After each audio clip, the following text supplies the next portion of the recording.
Hello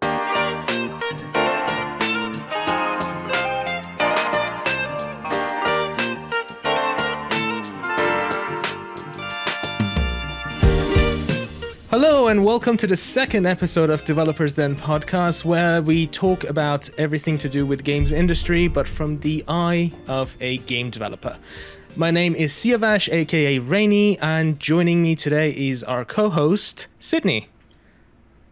If you want to go say hi to everybody. And hello, everybody. Yeah, hello, everybody. So don't forget that you can catch this episode, extended version of this episode on our Patreon at patreon.com/RainyGamesUK. It's not RainyGames Suck. That's such a problem with our name. But RainyGames UK, patreon.com/RainyGamesUK. If you read it too quickly, it says RainyGames Suck. I never even thought about that. I never it's thought horrible. we're going to have to fix that. Anyway, that's terrible. You can grab the extended version of this over there at the Cub tier, I believe. No. Cub or Fox? The Cub tier, I believe, and higher. And yeah, we have extended version of the podcast, and we have some other goodies over there if you do want to go check that out. So today, this podcast, we are going to actually focus on one thing. It's going to be probably saw it in the title already, but Sydney actually is going to direct us today through this interesting topic. So why don't you go ahead and start? Well, mostly what I wanted to just kind of chat about was, I mean, I feel like the big news right now, the thing everybody's talking about, all the podcasts, all of the YouTubers and stuff, everybody's talking about Redfall, right? Yeah. Because that's the big news right now. Also, with the Jedi game and stuff, I don't really follow that. PC's been getting some crappy ports, and in general. And there's just in general a lot of like, obviously and rightfully, there's a lot of anger from gamers right now about, you know, why do you guys make the decisions that you make, and why would you put out a game that's not great, and what happened. And so I want to talk about Redfall, but I don't want to talk about why everybody's angry, because I feel like that's been covered at this point. Everybody's talked about it.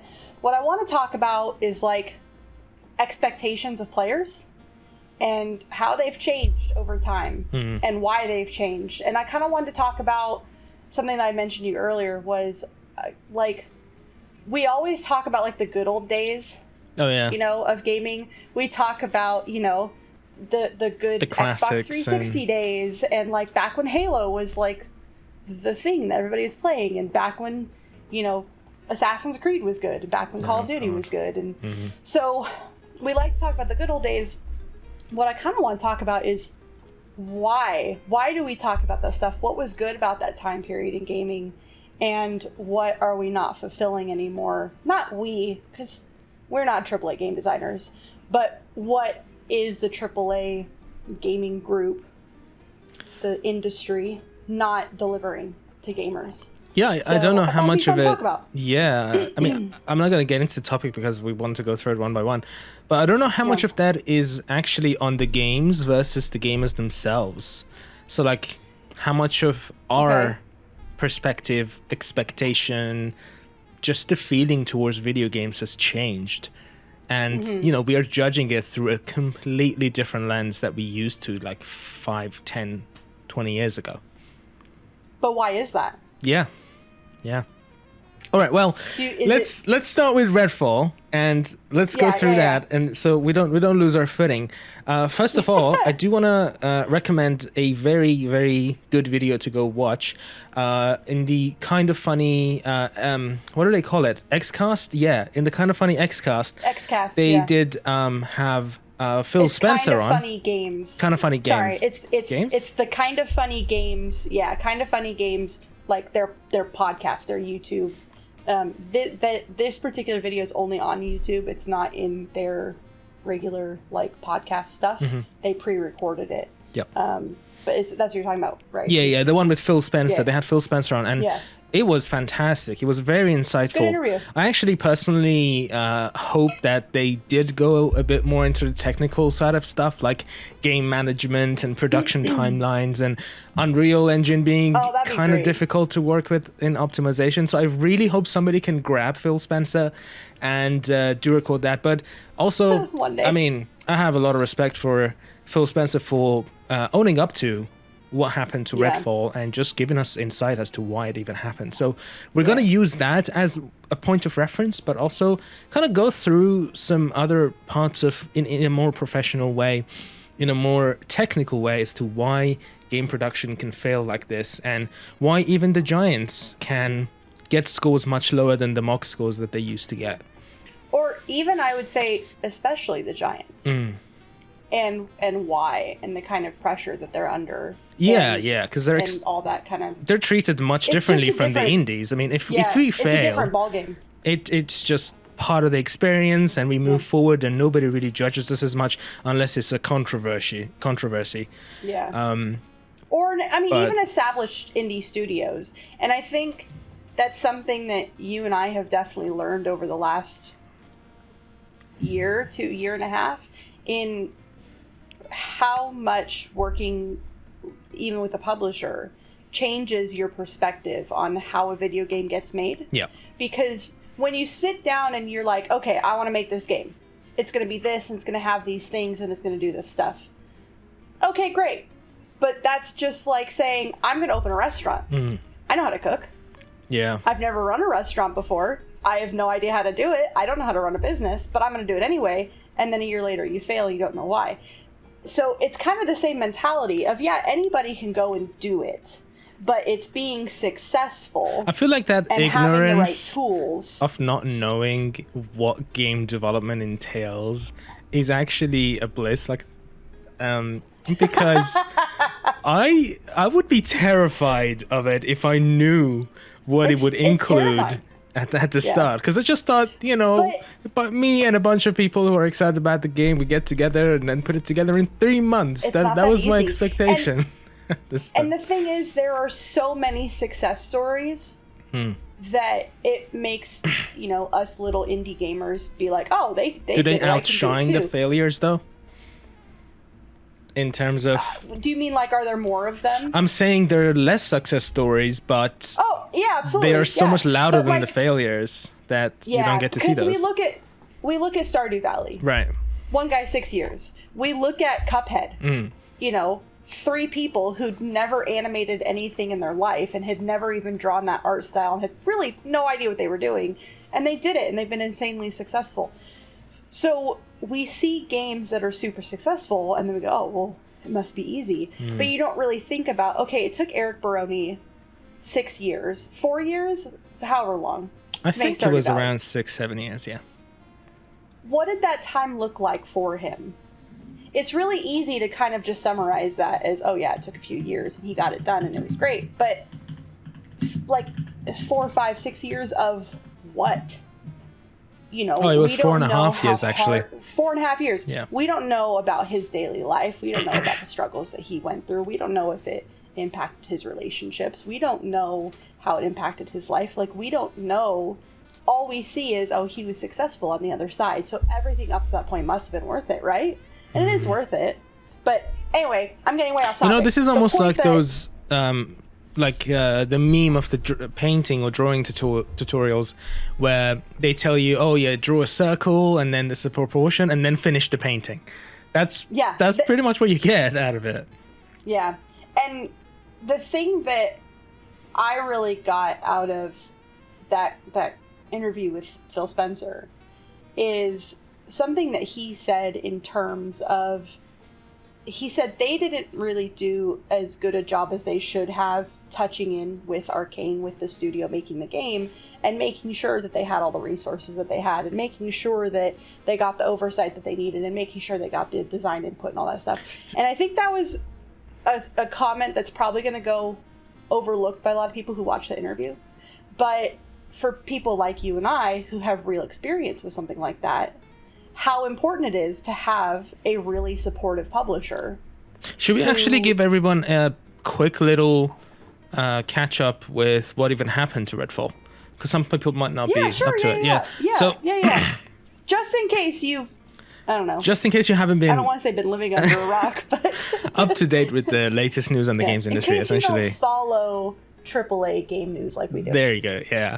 So Redfall, as far as I know, and am informed, was a game that was made by Arcane Austin, which is a company that belongs to Bethesda. Yeah, you live in Austin.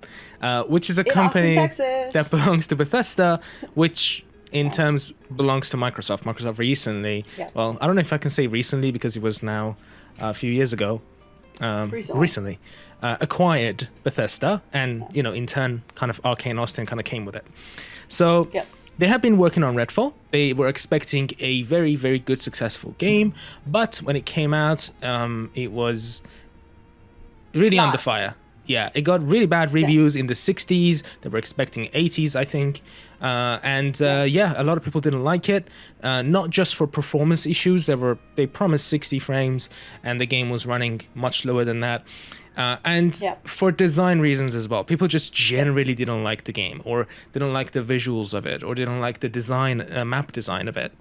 So it was a failure for Arcane Austin, which has had a very good track record. I mean, Arcane had Dishonored series, which were amazingly successful. I mean, my favorite games as well. And this one was a failure. And yeah, they weren't expecting it. So we got a lot of very good insight from Phil Spencer saying that how they dealt with that. Sorry, microphone. That's what happened to Redfall. And it is still up. It is on Steam and a bunch of other places. It's got the very negative review at the moment. Yeah. And there's nothing to say that they, Arcane's still working on the game now. They're going to go back and patch stuff. They're going to keep working on it. But it's another thing that Phil kind of mentioned is a lot of people, a lot of gamers, I should say, when a game comes out and feels incomplete or feels buggy or feels like it definitely needed more time, the first response is, why didn't you just delay it? But it's not that simple. No. And that's something that he mentioned was that it's not that it just needed more time. I mean, it did. It did need more time, but you can't just tack on a couple months at the end and say, oh, look, you got your extra time to fix bugs and stuff. The issue with Redfall is that it had fundamental design problems. Now, what does that mean? It's not even so simple as saying, well, the idea of the game was bad, or maybe the perspectives on some of it, or the story or whatever. It kind of comes down to what you've been doing recently, Rainy, which is the actual design of the individual mechanics and how much attention is paid to all those individual mechanics. And you can often tell in games that don't do well which mechanics maybe didn't get the kind of attention that they probably needed. And it was really obvious in Cyberpunk 2077 which areas got a ton of work and which areas didn't, or which areas got put to like maybe 70% completion, but then maybe weren't completed all the way, or maybe they just weren't designed very well in the first place. Through that and we've been going through this with our own games. Through that effort, the hardest part of it, honestly, and it is something that was again talked about in the Kind of Funny Xcast, and it's the fact that you want to make sure that players see, feel, and realize these mechanics too. Because if you go into designing a mechanic with a goal, you got to make sure that the players at the end of the day get to actually get to that goal and know why you did something. Now, not everything is like this. I mean, Rockstar added a mechanic that the horse's testicles would shrink in the cold, and I'm sure they didn't care if players saw it or not. It was actually, I would say, a marketing move. I would count it as a marketing move. But you want to say it's a developer who wants to do something, and let's see if we or it's just the fun thing for the developers. How many things have we had in our game where you're like, I want to add this thing? Yeah. And it's like, okay, why? Well, because I want to. Yeah. But why? Yeah.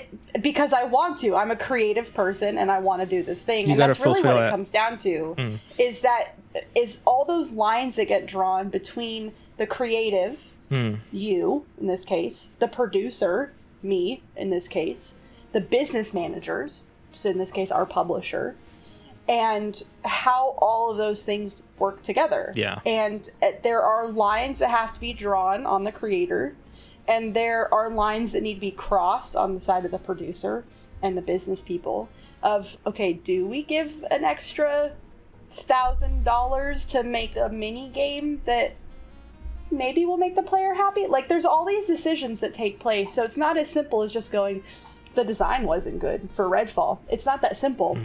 You have to look at all the little mechanics that make up the game and kind of see, I mean, it's not really up to us to determine. This is internal stuff that that Arcane's gonna have to figure out.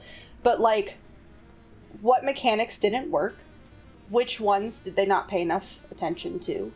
And it's actually one of the things I want to talk about. One of the things that I think they fell flat is map design, which everybody's been complaining about. And I kind of wanted to talk about that a little bit more specifically. Okay. Because it's something that you and I have struggled with. Yes. Map design. Map size is a huge thing that we've struggled with. So that's kind of what I wanted to talk about, was in talking about older games and the games that we look back on and love, what did they do well? And what were they forced to be creative about? And why were they forced to make certain decisions that they made? Was it money? Was it creativity? Would you say there was more limitations? sacrifice made in the older games than today? 100%. Because anytime you're limited in the tools that you have to do the things that you want to do, you're going to have to make sacrifices. Star Wars is an excellent example of this. George Lucas had to make sacrifices on how he presented the story of Star Wars because he was limited in the 70s of what technology he had to put his story out there visually. And then 20, 30 years later, when that technology came about, he decided, I want to do it. I want this to look the way that I originally envisioned it. And he went back and redid it. Now, was that a popular decision? We're not going to debate that. But the point is, he now had that technology and made choices because of that. And people argue that the originals are better. Because you have to be more creative and come up with great solutions. Well, creativity comes when there are limitations from necessity. Yeah. That's why we have game jams. When you are limited by a very specific topic, then you have to be creative. And even if you're limited by technology, again, you have to be creative with how you approach something. I can, and that's kind of my point. Probably Zelda Breath of the Wild. How many creative decisions were made in that game to be presented in the way it was, just so that it can run on the Switch? Yeah. And so if you look at a lot of the older games that we love, and you look at the technology that they had to do the things that they wanted to do, and how many decisions and all the weird little creative things they had to do to make it work. And so if you consider the creativity that came from the limitations of technology at the time, say of Xbox 360, or just the original Xbox, and then you move forward to now. So whereas before you had to work in a limited engine, you could only program a certain way, you only had certain options. Now I hand you Unreal 5. Yeah. Where literally the only limit is your imagination. Yeah. And the very small confines that exist, the very few confines that exist within Unreal 5. Who's to say you're not going to make a bigger, heftier, more ridiculously sized game because you have the ability to do it? Just because you You're can. not limited because you can. But just because you can make a really awesome game on a computer with a 4 series graphics card and, with a high-powered processor and with Unreal 5, you can make it. That doesn't mean you can play it on a 10 series. You know what I mean? Or a console. We have to think, or a console. Yeah. Just because it used to be that if you made it, you could play it. That the technology was kind of in the same realm. And I would even argue that the technology for making things was far behind the technology that could play things. Yeah. And now we've inversed. I think, I could be totally wrong. This is more of a personal I could be opinion, too. but but I think these days a typical computer for a PC gamer is much stronger than the latest gen console. I think somebody who has a 3080, 3090 can run much more things at much higher frame rates than somebody Yeah. who owns a PS5. Now, if you go back to like the 90s, maybe, where we had the PS2, PS1, and those were at the edge of technology compared to just the normal consumer that had a computer. Now, we had graphics card back then, like the Kinda see what you're Voodoo saying, yeah. and the 3D ones, 3D effects and all that stuff. But consoles were very much at the edge as well with them. So now that we have PCs that are a lot more stronger, the realm of it has really changed. But the thing is, your average gamer isn't running a 3080. Your average gamer is running a 10 or a 20 series still. Yeah. Yeah. Now, your hardcore gamers are going to be up in the 3s and 4s now, but your average gamer, look how many people still game on laptops. But the game studios, who are they making the game for? The PC versions I'm talking about, not the console ones. I think it depends Who on are the they studio. targeting? I think a smart studio is going to target those 10s and 20s. That's, but again, if you don't give them a limitation, if you say go make a game and have fun, Gonna go make Crysis. And so this is kind of where we go back to talking about map design. So I was watching, I have not played Redfall. I just want to put that out there. No offense, I'm not spending $70 on a game just for one podcast episode. I don't like first-person shooters, and I'm not really into vampires. But I did spend some time watching a ton of gameplay and video. And the first thing that jumped out at me was map size. Yep. And not so much the decoration, but the actual size of the maps that they were running around in. And I was thinking about the most recent Call of Duty games that have also enormous maps. And one of my first video games that I absolutely loved, that I played to death, actually was a first-person shooter. It was Call of Duty Black Ops, the first one. You're gonna tell me you played Nuketown all the time. Actually, that wasn't my favorite. My favorite was the Mountains one. Right. But the point is, the map design in Black Ops was perfect. It was the gold standard of the time. All the Call of Duty games for a long time had genius map design. And what was great about it is they were tiny maps with a lot of movement around inside the map. A lot of walls, a lot of things to hide behind, but a lot of very closed off spaces. And then you take that and compare that to a modern Call of Duty game where your map that was this big is now this big. And you have more set design in it. And you know what happens when you go from this big to this big on a map. Yeah. You're going to quadruple how much performance you need out of your computer. Yeah. And what's the benefit to that size difference? Nothing. There's no benefit. The better maps are the more creative, tiny ones because you're working within the limitation of what your device can do. But you take that limitation away on the creative end where we can make maps this big. Look at our map. Look at the map for SunnySide. It's unnecessarily large. It is. It absolutely is. It did not need to be that big, but we didn't know. And we made a map. Honestly, and this is something that has to be said. I felt under pressure for having a map that was smaller because I thought the players would judge it and say that it is open world, but is it really? Because how big is the map that you're going to call it a world even? Yeah. And another thing that actually, to kind of go off of what you said, look at Overwatch, right? Overwatch is a very good example because it has genius map design, but the maps aren't tiny. They are still very big. But if you had a massive map and a 6v6 game, you're going to spend most of the time searching for enemies to kill. And it's really not going to be fun. So what they did, I don't think you played Overwatch, so I'll explain it quickly.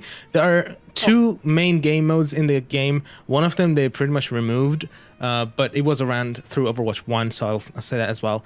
One of them was the fact that there were 2 capture points on the map, and you have to go capture one, and then you go to capture the other one. Similar thing in like the control points in it's domination. Domination, yeah. And then the other one that they have, Call of Duty, not Overwatch. Yeah, there we go. We're covering all sorts of players. All the FPSs. The other game mode that they have is what was it called? Not patrol. I was going to say patrol. No, escort, where you have a kind of car-looking thing, and you take it through like a spline, almost like I've seen that one. Follow it. I've seen that play. And then they also have another mode which kind of mixes the two, so you capture the points and then you deliver the thing. But what it does is that it keeps the players together. It keeps you focused at one point. It's kind of like, essentially, what happens is that this is a map, but this is the map that is moving around in the game that everybody's around in. I would argue that's good game design. In how your game design works with your map. Yeah.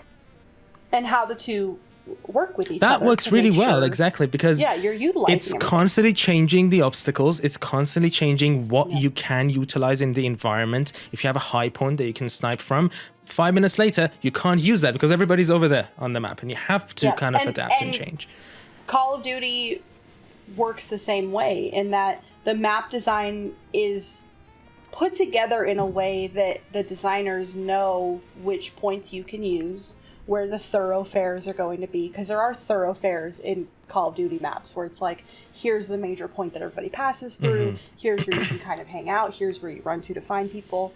And this is why I liked the maps in the first Black Ops games, because the maps were so small, the thoroughfares were predictable. Yeah. And so you kind of could very quickly get an idea of, how do I run from the spawn point to the other point to get to this thing, how do I come around backwards to, chase people or whatever? How do I don't remember which Call of Duty it was that introduced the knives, but there was a point where you could just have knives as a weapon. No, just normal melee. Just straight, just normal melee, And so if you did it right, you could come around from the other direction and actually get people running face first into you, so you could kill them more easily with the So there's ways that you could manipulate what was handed to you. Whereas I feel like games have started to move into a direction of like, let's toss everything we possibly can at a player and let them figure stuff out. See, sometimes that could work. Much. Because sometimes it works. Because, again, Zelda Breath of the Wild, or another game that actually does this really well, Valheim.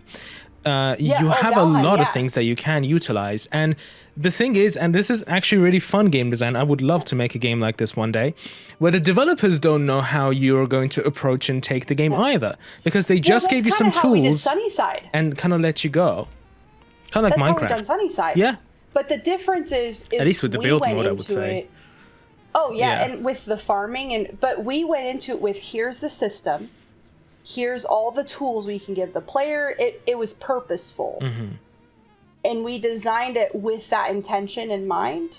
Whereas there's another perspective that's become common, which is we have to give as many options as possible because we have to be as approachable to as many people as possible. Because we have to, And that's a different mentality. And so, but going back to just map design, and with Redfall, I feel like had they taken the time to use the map design to influence the gameplay, they probably would have had a better time. I'm not saying it would have been the key to success for the game, but that's one of the things that could have been fixed to create a better gaming experience. Obviously, also the big one that everybody talks about is the AI. The actual AI for the monsters just isn't good. And if you're a studio that doesn't specialize in FPSs, you're not going to have the experience with creating AI for bad guys, monsters. That reminds me of Evolve. I don't know how much you remember that game at all, but so Evolve was kind of similar. I think it also had AI if you didn't have anybody joining, but it was an asymmetric multiplayer game where there was a team of hunters and there was a monster, and they were all played by normal people. They had the issue of the map being very big because most of the time people were just running around and not being able to find anything. Now, compare that to a good asymmetric multiplayer game, Dead by Daylight. And the map design for that game, and while they're technically an indie, right? Not anymore because of how much they made off of Dead by Daylight. Kudos to them. But they started out as an indie studio, Behavior Studio. And the map design for that game is genius because you can see the monster from a distance. They have added stuff to the monster that you can detect him. He has like a red light in front of him and stuff. But you, most of the time, you know where the monster is and you find him easily, and the monster finds the players easily. I don't even think you have map design to have, is huge. It's amazing. I don't even think you have to have genius level map design. It just has to be intentional. And I feel like that's kind of a point where a lot of game design falls flat now, is especially if you look at kind of the generation of people who've been making games. Yeah. Everybody in the generation now is working off of things that have been done already. So we're dealing with people who have degrees in game design, who've gone to college to look at what has been done previously and use that as something to inform what we do now. Whereas if you look before at the older games that we played and loved, they didn't have as much to go off of. It was, what do I think is going to be fun? Not, I need to follow the principles of map design. It was, I need to make something that's going to be fun that people are going to enjoy playing. And those are two very different perspectives between checking a box and actually putting in the intention behind the decisions that you're making. To make sure it's fun. And so Nintendo does that kind of another thing that goes into it internally because I mean their big philosophy is just the fun. As much as I have kind of a little bit of a problem with Nintendo for how they treat the fans, they do fantastically when it comes to map design. I mean, again, I'm going to Breath of the Wild so many times, but it's just such a great game. There are clearly areas in the game. I'm the only person I know of who doesn't feel that way. Really? What's your problem with Breath of the Wild? I have a few problems with it. Is it a fun game? Yes. Did I play the crap out of it? Yes. I had a lot of fun with it. I think what it was able to achieve on the Switch is remarkable, especially with how they did map design. I think the map design is genius. I think there are mechanics that were completely unnecessary. Right. And I think those were put in place instead of other mechanics that could have been built upon further to make the game more fun. So, if we're going to talk about Legend of Zelda, the one that I feel like everybody has a problem with was the degradation system of the equipment. Oh God, yeah, okay, that's the quality fair. system. That was annoying. It was annoying. If they didn't break, fun. I would have been okay with it because I was fine with it in Witcher 3. But because they just completely... in Witcher 3, you have a way to fix that. Yeah, and they get destroyed in Zelda. And especially if you have... Yeah. I had a very... you know the Hylian shield that you get? I think you get it from the main... from the castle. But I barely used it. Because I just didn't want it to break. And that's it exactly, is I ended up with weapons that I ended up not wanting to use because I was afraid of losing them. And then at that point, what's the point of giving somebody better weapons if they're just going to lose them? So fundamentally, I think it was a flawed design that was not thought through all the way. If the intention was to force the player to pick up new items and to force them to rotate their stock, cool. Also give them a way to save the things they want to save, or remove that system from legendary items. Right. So there were flaws in it. So I refuse to say that it was a perfect game because there were major flaws. I also think that the ending was horrible because there wasn't one. No, I didn't ever feel like the game and then you go back and restart, and it was just like, I don't want to play this anymore. Yeah. Like, if I don't get the feeling of satisfaction from finishing the game, then what's the point of playing it? Yeah, I mean, compare that to world. Red Dead Redemption 2 with its ending, or a game you played, Mass Effect 2. When you get to that point, you finish it. It's satisfying. When you're done with it, when you close the game, of course your life just feels so empty, but you have gotten the satisfaction, and you feel like you have accomplished something. It's like reading a good book. Any form of fiction that we absorb, reading a good book, going and seeing a good movie, watching a good TV show, there's an end point that's satisfying. And movies, 2 hours, you get an ending, cool. Book, you hit the end, you close the book, you go cry in a corner for a couple days, and you're good to go. But television always has an issue because they don't know how to end their stories. Yeah. And what's the one thing that we always complain about with TV? Unless you're Breaking Bad. It's always a bad ending. Some people do it great. Some endings are awesome, but a majority of them do it badly. And then for the whole rest of the existence of that show, what's the only thing anybody talks about? Lost. What's the first thing that comes to your mind? Crap ending. I have a better ending. I have a better example for you. Game of Thrones. Game of Thrones, crap ending. Yeah. And so everything they achieved with Game of Thrones thrown out the window. Yeah. Because the ending was bad. Just want to forget it. If you don't season 8. Exactly. So if you don't focus on the ending, now we're getting to talk about, fiction design and all that stuff, narrative or whatever. But it's kind of that mentality is if you don't have a satisfying ending. And I think that's another place that Zelda flopped on. So I don't think there is any one video game, as much as I love Mass Effect 2 and I think it is the best video games ever been made, I still don't think it's the best. Mass Effect 2 has major flaws that irritate the bejesus There's out a lot of me on of a daily basis. irritating design in Mass Effect 2. Now, we need a podcast that we just talk about Mass Effect series, I feel like, because we're both overqualified for it. Huge Mass Effect nerds.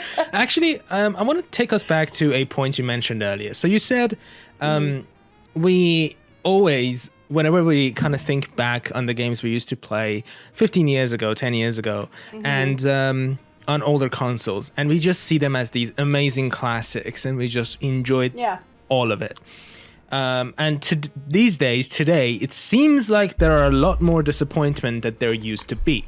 So, and we wanted to talk about why that is. Now, I like to say, at least for some of us, we were children back then. We were kids when we were playing it. So, not everybody. Not everybody. So we, first of all, we didn't have this critical mind that we have today. And we saw everything through a more innocent eye as well as a more colorful eye. So what we remember from a game is so much more amazing looking than what they do today. I see where you're going with this. So I think that could be a major reason. But we actually were talking pre-podcast, and you said... I have a rebuttal for you. Yeah. Yeah. Yeah, we were talking pre-podcast, and you said that it's also because of the fact that we have better-looking things to compare it to. Exactly. So if you look at when you're a kid, if you're playing the best thing that's out right now, and you have nothing to compare it to, it's obviously going to be the best. And then 20 years later, when you have better things to compare it to graphically... And then you play it again, you go, oh God, this isn't as good as I thought it was. It was good. Yeah. It's just not as good anymore. I think the best argument against that, and people are going to hate me for bringing this up, is Disneyland. When you go to, and I know you haven't been, but when you go to Disneyland the first time when you're a little kid, it's the best thing ever. It's amazing. And when you go back as an adult, it's still amazing. Yes, you're looking at it from a different perspective, and yes, you have a different mindset, but Disneyland itself, even though it's changed and updated, modernized, it's still Disneyland. So, do games stop being good because we get older? I don't think so. Are the graphics not as good? 100%. Because graphics have been the thing that's consistently updated over time. But I don't think game design has gotten better. Well... You know what I mean? I don't know if better's a word, but definitely changed because, game design is modern. Like the modern game design is a very different thing these days. Yeah, it's very, very different. But and I think that's why when we go back, I think honestly the best example is the first Tomb Raider game. Right. Yeah. I've actually played that. I didn't, but I saw the movie, so I had a mentality of like what the Tomb Raider games were. And so when I watched somebody play it for the first time, the very first Tomb Raider game, I remember going, what the hell is this? Like, that's the Lara Croft that all you men are like super. She's a square. Like, I don't understand why you guys are so excited. Yeah, but if all we're doing is judging graphics, then okay, yeah. But let's talk about the gameplay for that game. Yeah. Because the gameplay is awesome. Gameplay is awesome. So, and that's the thing that a lot of people do these days. I mean, retro gamers are exceeding in numbers. I recently dug out my 3DS. Actually, it's right over here because I've been playing it all the time. Just to play Harvest Moon Tale of Two Towns. And it's one of the older Harvest Moon. I could play the newer ones. I could go play Stardew Valley, which I have 600 hours on. But no, I want to go back to the classics because not only is it nostalgic, the gameplay design is a lot more smooth. At least I feel. I don't know why. Yeah, it's different. Yeah. Because it's intentional. Mm-hmm. Intentional. I genuinely think that's the difference, is intention. Right. Is when you look at some of the best games that have been made, you look at the intention of the people behind the game. So, and that's why I think indie games are always going to be generally more well received than AAA games. Not success. Monetary success is reliant on marketing. That's a whole different ballgame. But how well received they are and the general reviews of gameplay, indie games tend to do really well because the intent of the people behind the game is, I want to make the best game I possibly can. I want this to be fun. I want this to be enjoyable. And I'm going to go in with as much intention as I possibly can for every bit. Now, are there indie games that suck? Yes. Because, again, we're back to that whole, I'm going to go start a restaurant mentality. Not everybody can do it, and it's hard. Actually, I'm going to extend on that quickly, and don't forget what you were going to say, because it's quick. Okay. Okay. Classic, not classic, old games versus indie games that don't do too well. I think a big difference between this, and it might work good as a recommendation for indie devs these days. I'm not too qualified to give recommendation to people because I'm still working on my first game. Not yet, yeah. But is that back in the day, obviously resources were a lot more limited. So anything that was going to be put in the game had to have a crap ton of decision behind it to say, if we need this and how much resources it's going to take, is it going to help the game be successful? And then they would go ahead with it. But again, now, because the tools are a lot more accessible, you can just go and do them for no reason, without research. And they might end up being super successful. There are success stories of games that were put together just because the developer wanted to do it. But I feel like this happens to some indie games that don't succeed or don't do as well. And the reason is just like you said, the intention. That there was no intention. It was just done for fun, which is fine, but your game might not do as well, essentially. But even so, the intention of, I'm an artist and I want to create something fun, even if it's just fun for me, is a whole different intention than, I want to make a lot of money. Oh god, yeah. And so if you look at the intention of the art, and if the difference between, I want to make a game that I love, that people are going to love, that's an expression of the art form, it's a very different intention of, we need to make as much money as possible. And I think that's really the fundamental issue that AAA is having right now. Is it's mainstream, it's being run by corporate people a lot of whom haven't really played video games or don't like to play video games, or there's people in the room making decisions who fall into that category at least. Phil Parsons, right? No, Phil Spencer. What the hell's his last name? Spencer. Why do I want to call him Phil Parsons? Phil Spencer. Don't know who that is. Loves video games. He loves playing them. It's a passion of his, and he's the guy who should be making decisions in that realm. But you put a lawyer in the room with him who's never played a game in their life, or you put shareholders in the room with them that have never played a game in their life and just see Xbox as an opportunity to make more money, and those are the people he has to answer to, then the decision making gets changed fundamentally. Whereas you look at the indie level, everybody at the indie level loves video games and we all want to play them. And the intention behind decisions is just different. It is. That's why I've said, and I will always say, and I will continue to say, RainyGames will never go public. Period. Because it fundamentally changes the way that you make decisions. That's true. It's you don't want to make decisions to keep people that make money out of your game happy. Yeah. Now, granted, obviously money is something you need to live. You still need money at the end of the day to pay the rent or buy some food. But making money as a result of working on something you love versus making a game just to make money are two very different things. Yeah. Yeah. And even so, if you look at, from the way I approach it as a business owner, we need to make enough money that we can keep the studio open, we can pay people, we can hire people, we can keep making games. That's the mentality, right? But for a lot of people in the publicly traded area, it's we need to make as much money for the shareholders because they want to make as much money as possible. Yeah. So that's when you start, if I feel like in this is me just kind of on a soapbox at this point, but if you're in a business and on a daily basis, you're looking at the penny margins on how much sales you've made. If your life becomes about spreadsheets of comparing profit numbers, stop. Get out.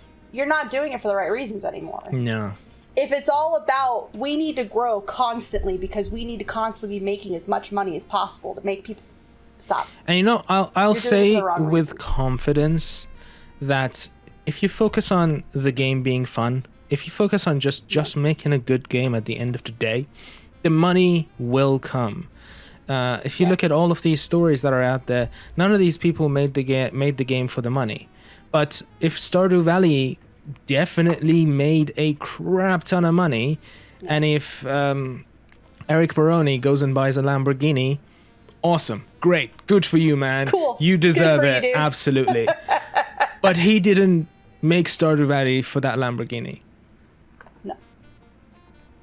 I mean, maybe he did. Maybe he did. I mean, good for him. But I'm pretty sure his goal, his mentality, at least in the interviews and stuff with him, is he wanted to learn how to make video games. Well, I would love to have him as a host, that. by the way, on the podcast. Oh, hell yeah, that'd be so good. That'd be great. But he achieved what he wanted. He wanted to learn how to make games, and he made a game. And he became a video game developer. Why did you start doing it? Yeah. What did I do? Yeah. Was it because you I loved wanted farming games and I wanted to make a good one. I wanted to make I don't want to get into this topic too much, but I wanted to make a farming game that had a super focus on atmosphere. Jesus Christ, on atmosphere. If you didn't hear that. And what have we done? We've made a farming game with a major intention towards atmosphere. Yeah.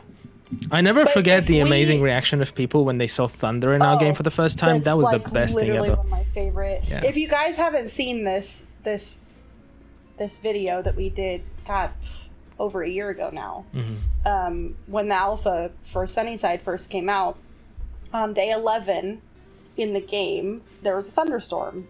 And so... Yeah, we preset the weather conditions. We preset it, yeah. We decided everything. Yeah. And I went and I watched all of the streamers. I literally had at one point, I think, like 20 different videos running on my computer. Watching everybody playing SunnySide because I wanted to know what people thought. I wanted the reactions. And I made a point to be watching streams when they got to day 11. And I was recording all of the reactions that people had towards the thunder and lightning in the game. And we made a really great little compilation of all of these reactions. We put it on Twitter. We should probably repost it at some point. But that was why we did it. We designed the map in SunnySide so that people would turn a corner and see the sunrise and go, oh.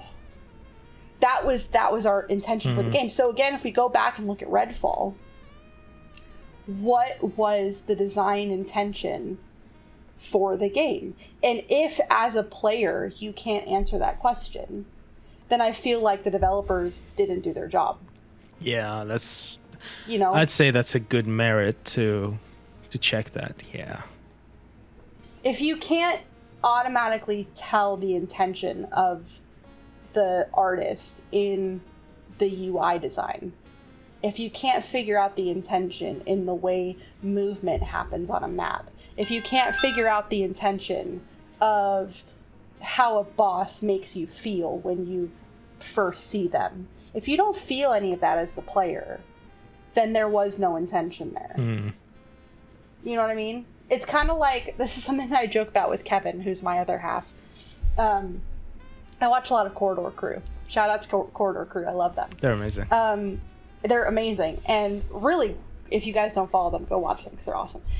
But they do a lot of react shows to VFX, right? And Yep. visual effects. That's their VFX studio. And VFX it's artist, made me... Yeah, it's made me more aware of VFX now, too. And one of my favorite things is now I can go see a movie, and you can tell at what point a visual effect has just been put into a movie to achieve something.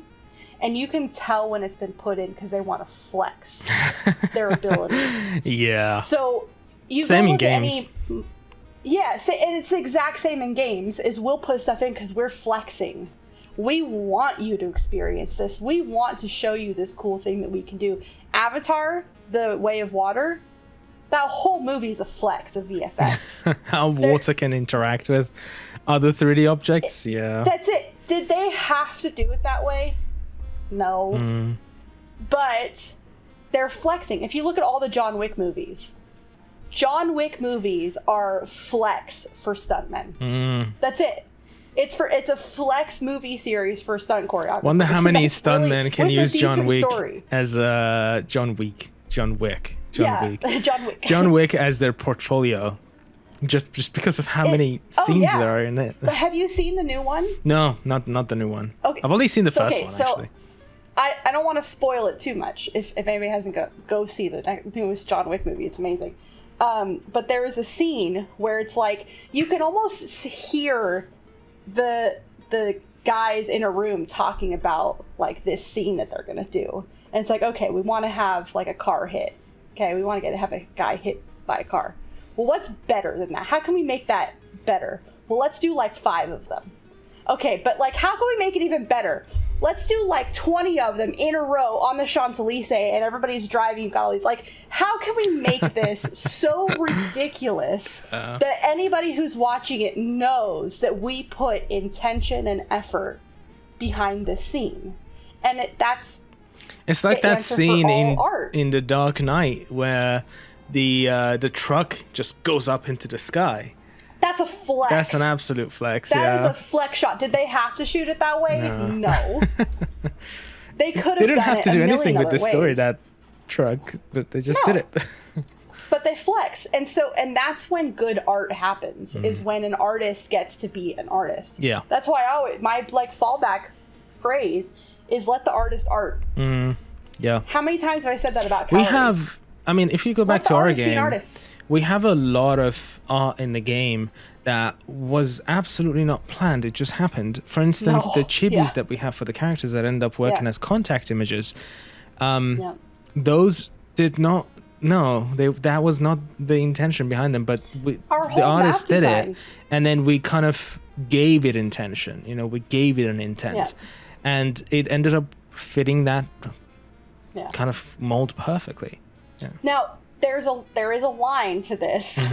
Oh, because you can go into feature creep. You can go overboard. Yeah, this is where the producer comes in. It's up to me or the director to say, okay, yes, but we do have time to consider. We do have money to consider. So there's a balancing act for sure. And I think in any time when there's a failure on the art form, such as with Redfall, there was a point there where the line wasn't balanced properly. Yeah. So you can look at these games and go, okay, maybe the producer side of it overtook the art. But then you can look at other examples where the art definitely overtakes the production side of it. What's the one everybody wants to talk about? Star Citizen. Yeah. The art has taken over that game. Yeah. It is not about putting out a responsible product. It's not about putting out a game for the players. The whole point of that game is satisfying, the ego of one guy. Yeah. Because he wants to do it the way he wants to do it. And again, we come back and look at George Lucas and Star Wars. Star Wars was perfect the first time around. Did it need the artist to go back and change things to make his vision actually come to life? No. Because the intent, but he wanted to do it and he had the money to do it. Obvious the first time. Even if the art wasn't good enough for it, which I don't think that's right to say. I think it was more than good enough. But if you say the art wasn't good enough, you can still see why he did it. You can still see what that brush stroke means in that fake painting that they're zooming on because they couldn't 3D model. Yeah. And so you go back and you look at, we were talking about Tomb Raider. Oh, yeah. The intention of that first game was satisfied. It's done. We don't need it. It was great. They made more because they wanted to continue the story. That's great. But there's always a point where it's all right. Now we don't need to. I want to talk about a game that does this really well, like the balance of art and production. And in my eye, that's Persona 5. That game is unnecessarily stylish, but it still ended up coming out. And it still ended up being very fun and keeping the features that they did promise. I can see what you're saying with Persona. I think in some ways Persona's still a little bloated. Right. But the reason they get away with it is because they made really good production choices. And this is something you and I have talked about a lot, is that, for instance, because I've played most Persona at this point. Played it 3 times. When I look back at what? Played it 3 times. Oh yeah, just a couple times. But when I look back at different scenes of story points that happen, and the way I remember them is very specific. And then you actually go back and play them again, and you go, oh, that doesn't actually... People don't move as much as I thought they did. Or the camera angles don't actually change as much as I felt like they did. It's not hidden to anybody that our game, SunnySide, is very much inspired by Persona. So what we ended up having to do, and what Sydney is very much referring to, is the fact that we researched that game. So we looked at how... To death. Yeah. We looked at how a hangout looks. We looked at how a dialogue looks. Where is the camera? Where are the people? How much they're moving? What animation are they playing? And if you actually pay attention to it, not a lot going on. Not a lot is going on. They're mostly standing in the same place. There is a camera. There is a shake on it, like a wobble. And and then they just go through the dialogue. But you don't realize much of that when you're playing. And you don't care. Some people might have, but the majority of people didn't care and didn't even notice it. Because you're too focused on the dialogue, and that is the game. The game's main featured mechanic is just dialogue because of how much of it there is, and they do amazingly on that, right? So essentially the scene, the background, just become a tool for delivering the dialogue to you, and it's not that important. And they have anime for some areas that are more important and they really need to show something crazy happening. They literally just made anime for it. But the background is enough, so the art didn't have to go too far in. The animators, the people who make the dialogue system with the camera movement, they didn't have to do too much. They put most of their focus on the dialogue system, and they were able to then establish a deadline for the game. I feel like that's where a lot of feature creep spawns, essentially, is not being able to set those limitations. This kind of goes back to what we were saying with, like, limitations breed creativity. Yeah. And there are specific spots in Persona. Like, if you look back at Persona and you look at, like, when they go to Hawaii, right? Oh, yeah. You remember that. It's awesome. Like, it's so unique, it's different. But when you actually go through and play through it, not a lot happens in Hawaii. No, most of it is You don't get the ability to wander around freely. It's all, it's just one camera, long cutscene, one perspective. Essentially. Well, there's like 5 different locations that get used, but the camera never moves. The background is painted. Yes, it is. Like, it's not as in depth as you might look back on it as. And I think this kind of goes to what we were talking about with are the games that we played in the past as good as we think they were? And this kind of answers that question. Or did they just make smart decisions of making you feel that way? Exactly. Yeah. Because your brain is going to fill stuff in, Exactly. right? We talk about this all the time. It's crazy how much it does fill in. It's the difference between animating on 1s and animating on 2s. Do you know about this? Oh, yeah. Or animating on 3s. Even. 3s is so crazy. For anybody who doesn't know, if you're animating on 1s, it means that every single frame has a new drawing, so that you have, the motion, right? But when you animate on 2s, it's every other frame has a change. And so the change is bigger, but your brain fills in the rest. And when you animate on 3s, it's even more so. And so old school animation was animation on 1s. They drew every single thing. And it's why it kind of has that like choppy motion, because you're feeling all of that. But when you animate on 2s, it feels a lot more fluid because your brain can fill in the rest. Mm-hmm. And it's the same mentality across a lot of Persona in general of, do we really need to take the time to model every single coffee bean container and the kitchen and all the little nooks and crannies and stuff inside LeBlanc? Mm-hmm. Or can we just paint that, put it on the back, give you one camera angle, and call it a day? Yeah. Another thing that you can do, and you can do this in your own game, indie devs, please feel free to do it, and it's a very good idea. Instead of showing making an animation of a guy falling and hitting the floor, which happened a lot to Ryuji in Persona, just turn the screen black, play a sound of him falling and hitting the floor, and then the screen comes back and he's already on the floor. And it's just end up being one single pose, and your brain feels it, and it doesn't even care. Your brain doesn't even care about it. Yeah, and you're too invested in the dialogue to even notice it at that point. Yeah, and it's a conversation I keep having with our animator, Ken, who's awesome. But I'll say, hey, we need this animation to, somebody brushing somebody's hair, whatever. We have a hairdresser in the game, right? And so his question, do I have to have them pulling the hairbrush out? Do I need to have them do? No. Have them doing this. People you can even turn the screen black and just play a sound of somebody brushing teeth, and that's good enough. And it's not like, oh, we want to cut corners and not give you guys the best thing possible. It's not even about that. It's about, where do we put our time and our intention? And where are the limits to just cut? And what are the limits? Yeah. So if we don't have to animate on 1s and use a million props to get across the point of a cutscene, and take the time and the money and the effort to do that, if that's not the intention of our game, then we're not going to do it. I feel like if you're not cutting stuff, you're not doing your job right as a producer, honestly.